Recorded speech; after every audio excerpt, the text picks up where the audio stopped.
What's up, What's homies? up? Great to see everybody. Hopefully, if you guys are watching this live, if you guys could please comment and like and give some feedback so that we can see how this new platform is working. And, so comment, ask questions, that kind of thing. And that'll be super duper helpful for those of y'all that are watching. Okay, so we have none other than Alika who is our guest interviewee today. Alika, thanks for being with us today. Totally appreciate that. Alika, could you just briefly introduce yourself? Tell us a little bit about yourself and your background, and as it pertains to what we're going to get to with band and that kind of thing. Yeah, sure. Yeah, hey guys, my name's Alika. What's up? What's up? Thank you for Noble for having me on this deal. So a little bit about me. My whole life, I grew up in a very musically inclined family.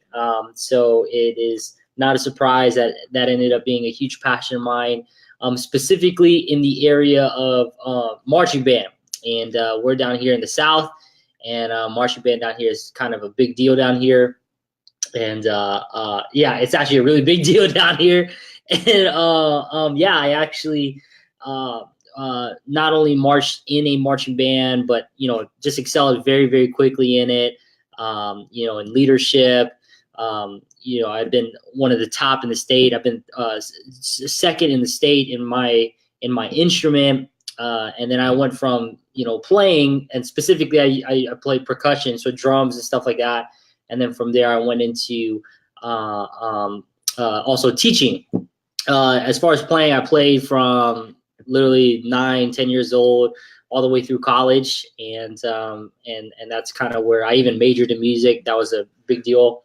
And in terms of teaching, while I was in school, I was interning, and I was pretty much on track to be a band director.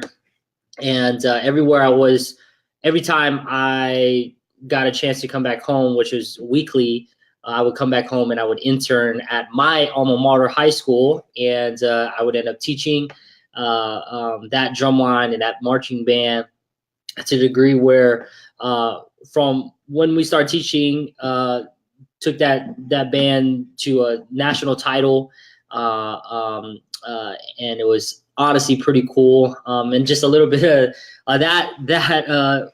I started at a marching band. I started in high school that wasn't very well known. That was really honestly the underdog of the underdog of the underdog. Honestly, it was like the underdogs, but honestly, it was how underdog it was. And yeah, like no one liked our school. No one, the band was whack. And but I just took pride in whatever I was a part of.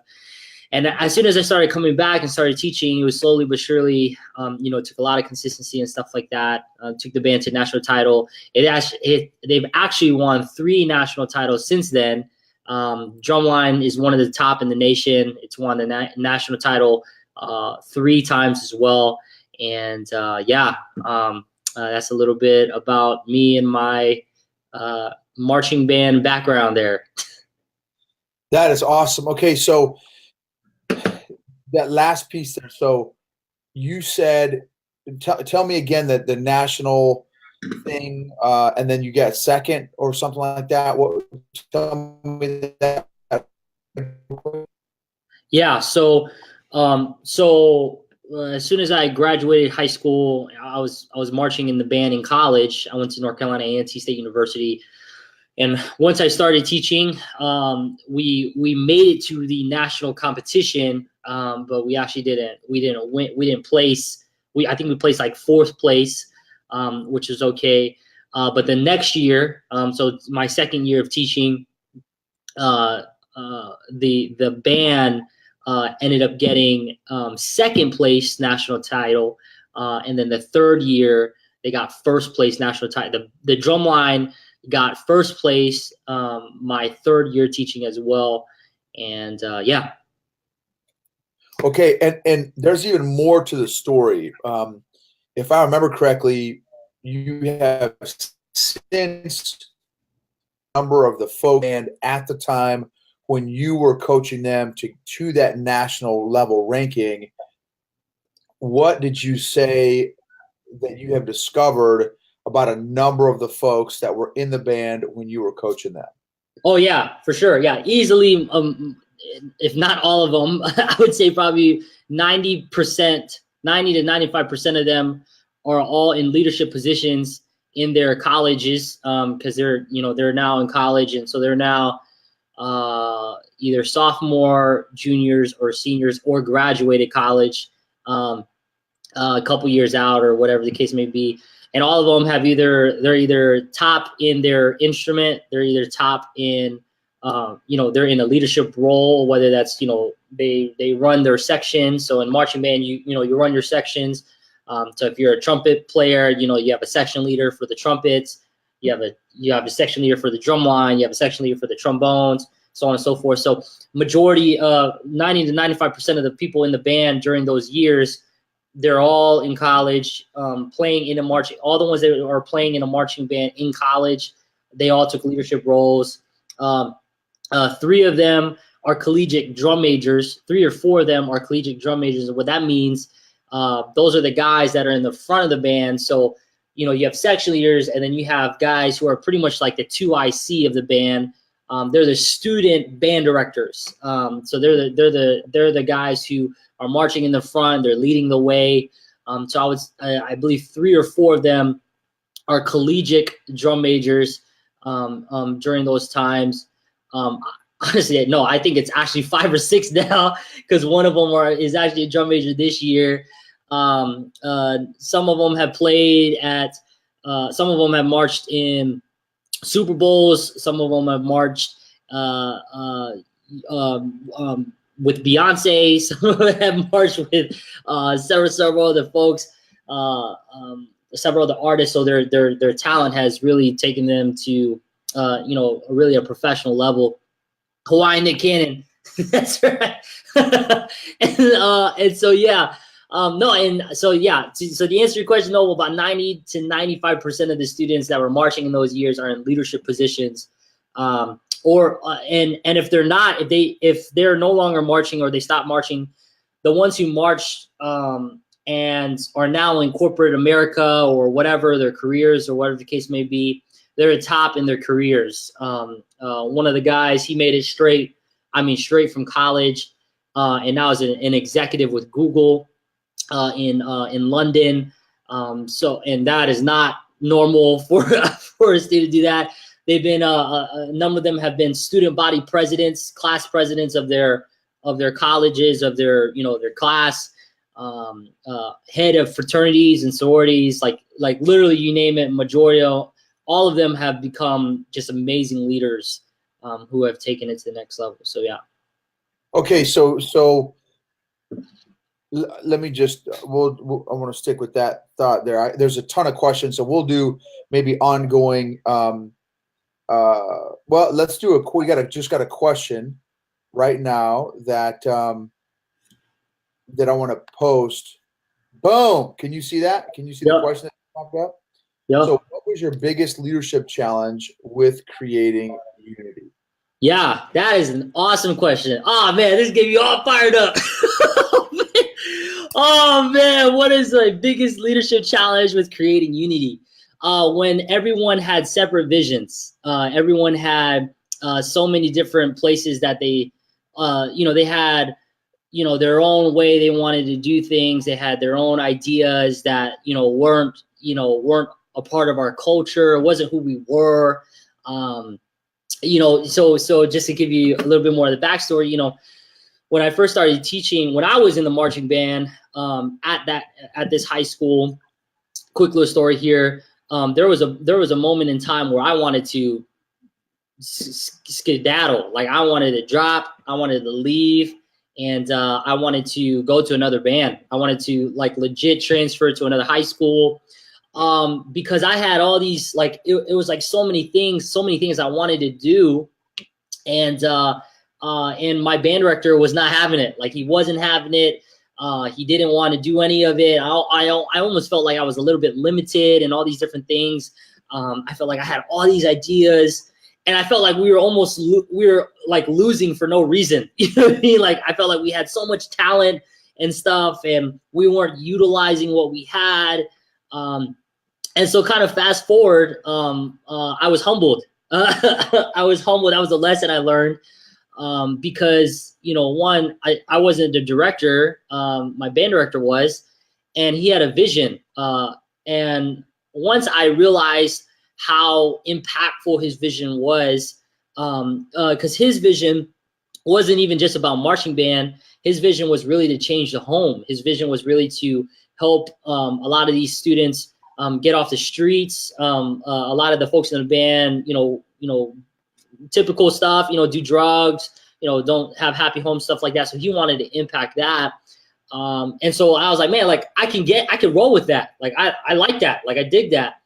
And so in terms of like creating unity, for me, I had to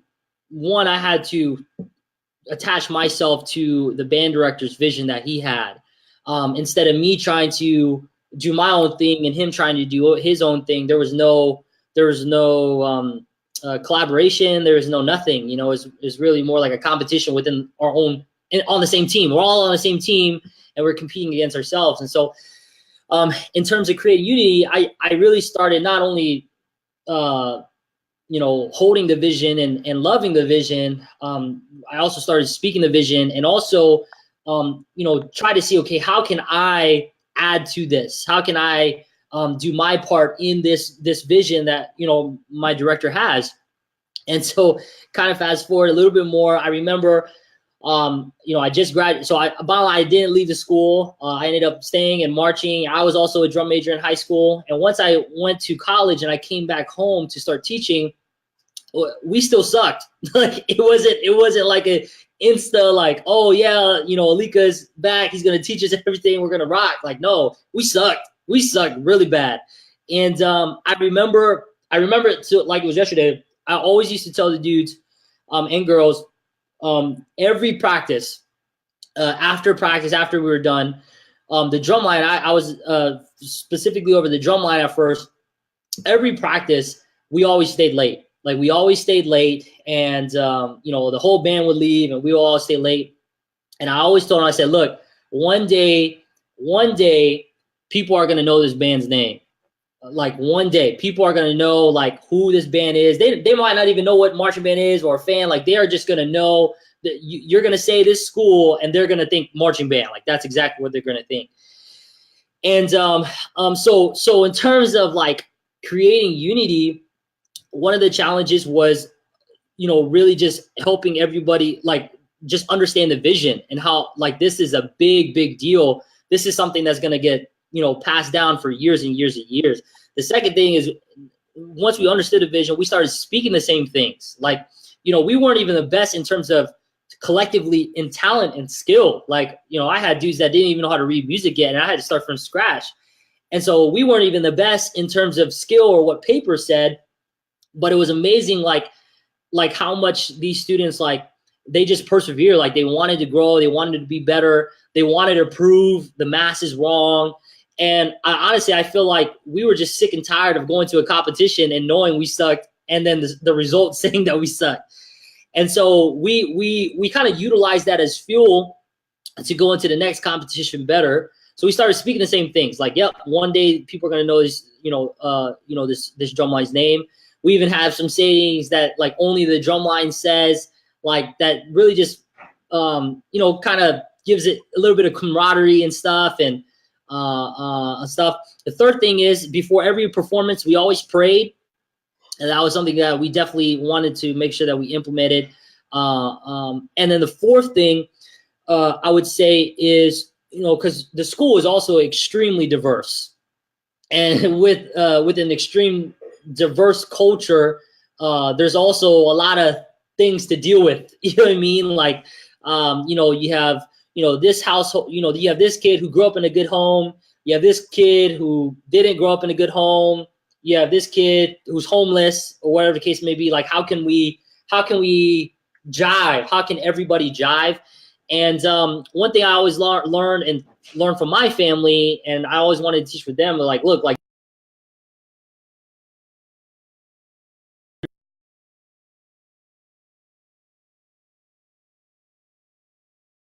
mess with us. Like no one messes with us. We don't let anybody mess with us. Like this is our family. There are so many instances where like, you know, after band practice and I would be still at the room till 9, 10, 11 o'clock at night because no one showed up to pick up the student. And so like we would have to wait or, you know, I would have to do whatever I could to try to help them get a ride from somebody else. So in terms of biggest leadership challenge, it would be those 4 points there. I hope I answered that question. But yeah, great question. Excellent, Alika. That was phenomenal. Let's see. Can you hear me? Yep.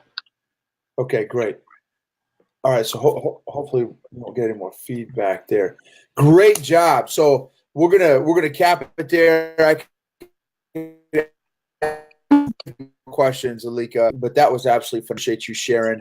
You know, great skinny, and you know, it's a huge accomplishment. You know, for somebody to be able to take your team, your organization that you're coaching to a nationally ranked collegiate level, you know, is huge. That's a huge deal. And again, we could unpack a truckload more insights and stuff from you, and we will in future conversations. But I totally appreciate you sharing, Alika, and have an awesome day. And for those of y'all that are watching, love to get your thoughts and comments and your takeaways from this interview as well, just from some of his comments and thoughts and tips that you feel you could apply maybe to your life, to your family, to your team, to your squad, to your company, to your organization, wherever you work, that kind of thing. That'd be super. Thanks, Alika. Have a super day. We look forward to hearing from you soon, brother.